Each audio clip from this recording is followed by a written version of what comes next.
राजस्थान के प्रसिद्ध चित्तौड़गढ़ किले की गिनती भारत के सबसे बड़े किलों में की जाती है।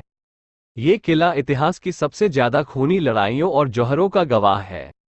वीरता, त्याग, बलिदान और स्वाभिमान का प्रतीक चित्तौड़ का किला स्थापत्य की दृष्टि से भी विशिष्ट है। किले के संबंध में प्रसिद्ध लोकोक्ति गढ़ तो चित्तौड़ बाकी सब गढ़ैया किले की सुदृढ़ता और स्थापत्य श्रेष्ठता की ओर इंगित करती है। चित्तौड़गढ़ का किला गंभीरी और बेच नदियों के संगम तट के निकट अरावली पर्वतमाला के एक विशाल पर्वत शिखर पर बना हुआ है।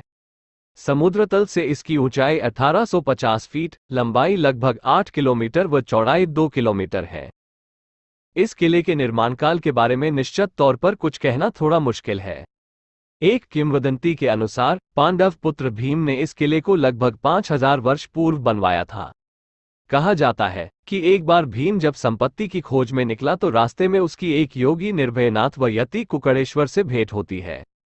भीम ने योगी से पारस पत्थर मांगा, जिसे योगी इस शर्त पर देने को राजी हुआ कि वह इस पहाड़ी स्थान पर रातों रात एक दुर्ग का निर्माण करवा दे। भीम ने अपने शौर्य और देवरूप भाइयों की सहायता से ये कार्य करीब करीब समाप्त कर ही दिया था। सिर्फ दक्षिणी हिस्से का थोड़ा सा कार्य शेष था कि योगी के दिल में कपट ने स्थान ले लिया और उसने यति से मुर्गे की आवाज में बांध देने को कहा, ताकि भीम सवेरा समझकर निर्माण कार्य बंद कर दे और उसे पारस पत्थर नहीं देना पड़े। मुर्गे की बांध सुनते ही भीम को क्रोध आया और उसने क्रोध से अपनी एक लात जमीन पर दे मारी, जिससे वहां एक बड़ा सा गड्ढा बन गया, जिसे लोग भी लात तालाब के नाम से जानते हैं। वो स्थान जहां भीम के घुटने ने विश्राम किया भीम घोड़ी कहलाता है। जिस तालाब पर यति ने मुर्गे की बांध की थी वो कुकड़ेश्वर कहलाता है। वीर विनोद ग्रंथ के अनुसार मौर्य शासक चित्रांग ने ये किला 7वीं शताब्दी में बनवाकर अपने नाम पर इसका नाम चित्रकूट रखा था। उसी का अपभ्रंश चित्तौड़ है। मौर्य वंश के अंतिम शासक मानमोई से 8वीं शताब्दी में गुहिल वंश के संस्थापक बप्पा रावल ने इस पर अधिकार कर लिया। 10वीं शताब्दी के अंत में मालवा के परमार शासक मुंज ने चित्तौड़गढ़ किले पर अधिकार कर लिया। तत्पश्चात 11वीं शताब्दी के पूर्वार्ध में ये गुजरात के चालुक्य शासक जयसिंह सिद्धराज के नियंत्रण में चला गया।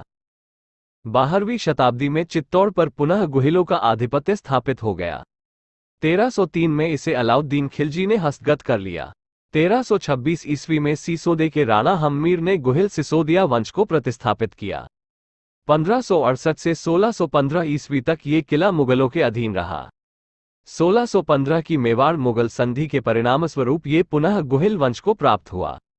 तब से 1947 तक इस पर मेवाड़ के गुहिल सिसोदिया शासकों का ही अधिकार रहा।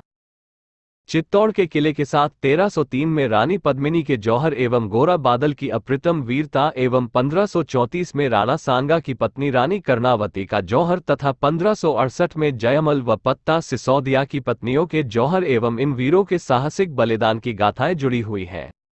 ये चित्तौड़ के 3 साके कहलाते हैं। राजस्थान के अभेद्य किलों में चित्तौड़ की गिनती की जाती है। पठार पर अवस्थित दुर्ग के बाहरी परकोटे तथा पहाड़ी के कारण इसमें मुख्य द्वार के अलावा किसी अन्य तरीके से प्रवेश लगभग असंभव है। चित्तौड़ के किले में प्रवेश के लिए 7 प्रवेश द्वार बने हुए हैं। भैरव पोल व हनुमान पोल के मध्य जयमल और कल्ला राठौड़ की छतरियां बनी हुई है। चित्तौड़गढ़ किले के आंतरिक परिसर में 4 महल परिसर, 19 मुख्य मंदिर, 4 स्मारक और 22 जल भंडारण के स्रोत हैं।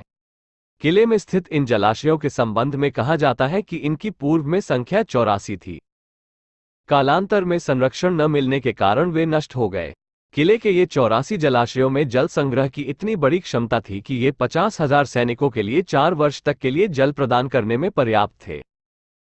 चित्तौड़गढ़ में स्थित मुख्य मंदिरों एवं स्मारकों में मीराबाई मंदिर, कुंभ श्याम मंदिर, श्रृंगार चौरी मंदिर और विजय स्तंभ प्रमुख है।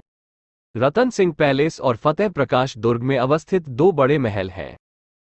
रानी पद्मिनी का महल ये राजस्थान का सबसे बड़ा लिविंग फोर्ट है। महाराणा कुंभा ने महमूद खिलजी पर मिली विजय के उपलक्ष्य में यहां विजय स्तंभ का निर्माण कराया था। इसे कीर्ति स्तंभ भी कहा जाता है। 122 फीट ऊंचे इस स्तंभ में 8 मंजिलें हैं तथा इसे चित्तौड़ की सबसे ऊंची इमारत भी माना जाता है। यहां स्थित जैन कीर्ति स्तंभ का निर्माण 14वीं शताब्दी में दिगंबर जैन संप्रदाय के बघेरवाल महाजन सानाया के पुत्र जीजा ने करवाया था। जैन कीर्ति स्तंभ वास्तव में आदिनाथ का स्मारक है, जिसके चारों पार्श्व पर आदिनाथ की 5 फुट ऊंची दिगंबर जैन मूर्ति खड़ी है तथा बाकी के भाग पर छोटी छोटी जैन मूर्तियां खुदी हुई है। इस स्तंभ के ऊपर की छतरी बिजली गिरने से टूट गई थी तथा इससे इमारत को बड़ी हानि पहुंची थी। दोस्तों, उम्मीद है कि इस वीडियो में दी गई जानकारी आपको रोचक लगी होगी। कृपया हमारे चैनल को शेयर, लाइक और सब्सक्राइब करें ताकि आगे भी ऐसी जानकारियां आप तक पहुंचती रहें।